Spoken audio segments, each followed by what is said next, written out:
Friends, आज हम बात करेंगे यदि किसी व्यक्ति को हार्ट फेलियर और किडनी फेलियर दोनों साथ में है, डायलिसिस करने के दौरान क्या क्या प्रॉब्लम्स आ सकते हैं, क्या स्पेसिफिक इश्यूज आते हैं, आज इसको बात करने का प्रयास करेंगे। हार्ट फेलियर और किडनी फेलियर अक्सर दोनों प्रॉब्लम साथ में होती है, बहुत ही लीथल कॉम्बिनेशन होता है, काफ़ी पेशेंट इससे परेशान रहते हैं। तो आज हम बात करेंगे इस तरह के पेशेंट्स में क्या क्या चीज़ें आपको ध्यान रखने की ज़रूरत है, क्या क्या इश्यूज़ और प्रॉब्लम्स आती हैं, क्या क्या हमारे चैलेंजेस होते हैं, और शॉर्ट में बात करेंगे कैसे हम उन चीज़ों को मैनेज भी करते हैं।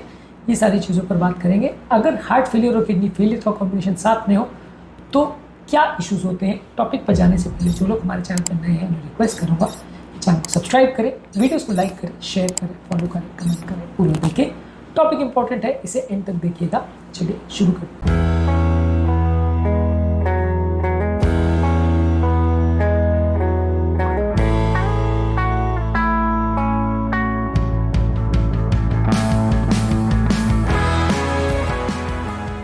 सबसे पहले इसमें बड़ा चैलेंज ये है कि हार्ट फेलियर किडनी फेलियर साथ में अगर होता है तो बॉडी में पानी बहुत ज़्यादा भर जाता है, फ्लूइड ओवरलोड बहुत ज़्यादा हो जाता है, और अगर आप बहुत ज़्यादा फ्लूइड रिमूवल करते हैं तो बीपी बहुत ज़्यादा कम हो जाता है, शरीर के सारे अंगों में ब्लड जाना कम हो जाता है और हार्ट फेलियर बिगड़ जाता है।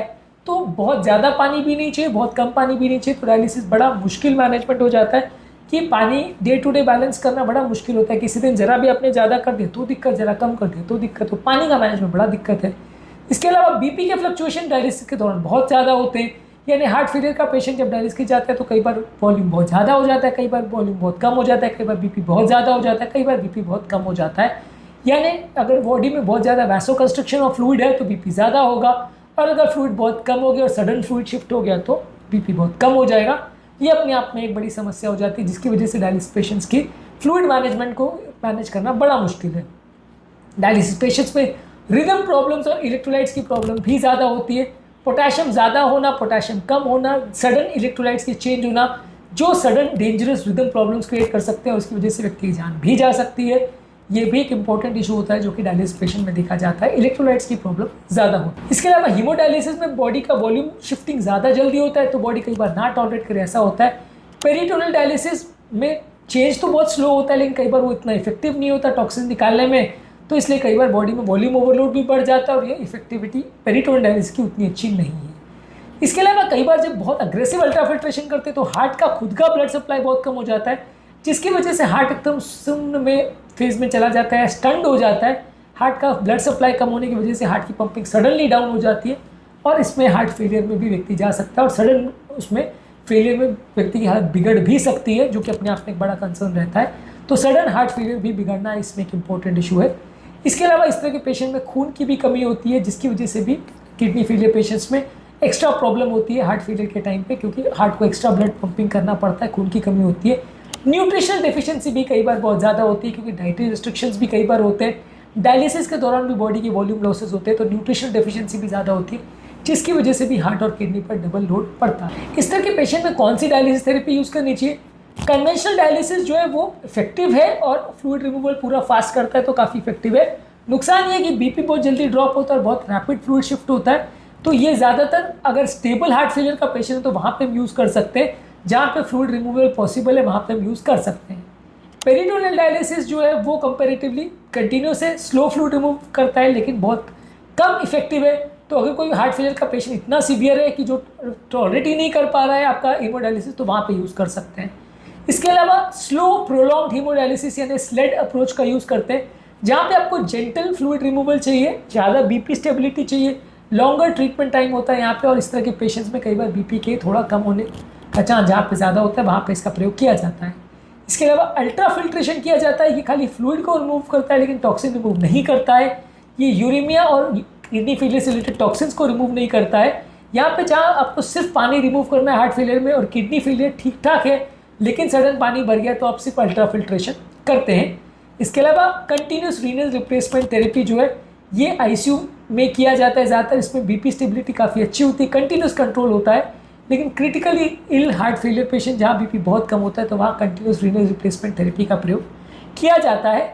ज़्यादातर पेशेंट्स में आप अगर सीवियर हार्ट फेलियर और अगर पेशेंट को किडनी फेलियर साथ में हो तो पेरिटोनियल डायलिसिस या स्लो हीमोडायलिसिस स्लेड प्रोटोकॉल का प्रयोग ज़्यादा करते हैं। हीमोडायलिसिस में कुछ स्पेसिफिक इश्यूज़ क्या आते हैं।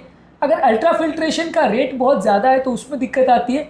अगर आप फ्लूइड रिमूवल का रेट जो 8 ml पर केजी पर आवर से कम रखेंगे तो हार्ट का वर्कलोड कम होगा, 13 ml पर केजी पर आवर से ज़्यादा रखेंगे तो मृत्यु दर ज़्यादा हो जाएगा, हार्ट उसको टॉलरेट नहीं कर पाएगा। इसके अलावा आप जो है सोडियम और फ्लूइड लेवल को प्रॉपरली मेंटेन करिए और कोशिश करिए कि जो डायलिसिस के दौरान जो वेट गेन है वो मैक्सिमम 2.5 kg से कम हो डायलिसिस पीरियड के दौरान, यानी कि ओवरऑल जो इंटर डायलिसिस पीरियड में वेट गेन हो वो 2.5 kg से कम हो। बहुत ज़्यादा वॉल्यूम बढ़ने मत दीजिए। डायलिसिस में आप पोटाशियम को और मैग्नीशियम को और अरिथमिया मैनेजमेंट पर भी प्रॉपर फोकस करिए। पेशेंट को थोड़ा बहुत पोटाशियम लेवल्स 4.5 to 5.5 के बीच में रहे तो सबसे बेस्ट है पेशेंट के लिए। बहुत ज़्यादा अग्रेसिव पोटाशियम रिमूवल मत करिए, कई बार उससे भी रिदम प्रॉब्लम्स हो सकती है।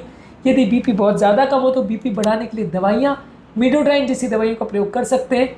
और इसके अलावा डायलिसिट यानी जो फ्लूइड है उसका टेम्परेचर को थोड़ा लो रखेंगे तो बीपी का स्टेबिलिटी ज़्यादा अच्छा है। इसके अलावा पेरिटोनियल डायलिसिस में क्या इंपॉर्टेंट इशूज़ है, ये बहुत स्लोली फ्लूइड रिमूवल करता है, कंटिन्यूस फ्लूइड रिमूव करता है तो बीपी फ्लक्चुएशन इतने नहीं होते, हार्ट पर लोड कम होता है, किडनी फंक्शन इसमें बेटर प्रिजर्व रहता है। पर इसमें प्रॉब्लम ये है कि कई बार बॉडी में ग्लूकोज एब्जॉर्प्शन हो जाता है तो डायबिटीज़ का कंट्रोल बिगड़ जाता है, इन्फेक्शन होने का चांस ज़्यादा रहता है और बॉडी में अगर पानी ऑलरेडी बहुत ज़्यादा है तो वो बॉडी में जो फ्लूइड रिमूवल है वो कंपेरेटिवली कम होगा।